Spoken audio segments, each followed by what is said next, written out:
from the opposition's role, opposition party has insulted the mandate given by the people of India for a historic third term of Modi ji. It is very unique that democratically a person gets a third term consecutively.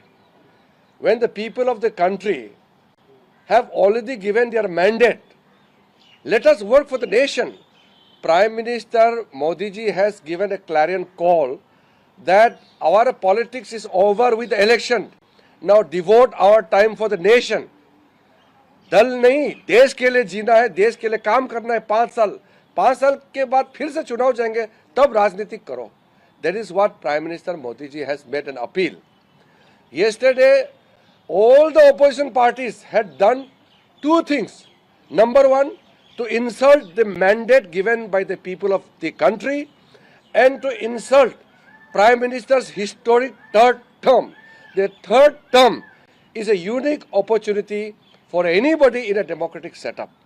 Let us respect the mandate given by the people of the country and make the budget session a useful session.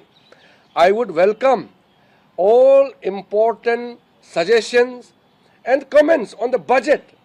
Don't resort to abuse and insult.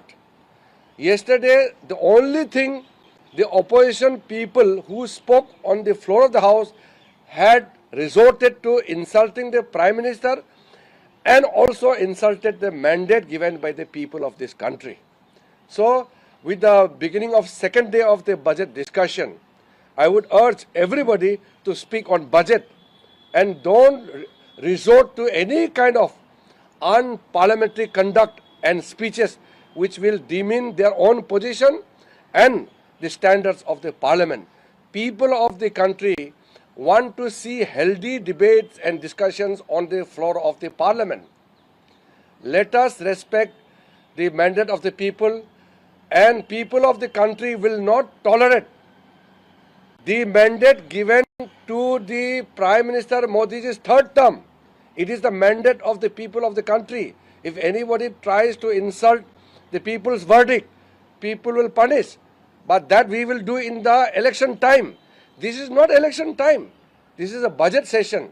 Let us discuss on budget, and all the floor leaders, especially the political leaders of opposition party, they must tell their MPs not to create ruckus in the parliament, and let us have a civilized, sensitive, sensible and constructive debates and discussion during this budget session of the parliament.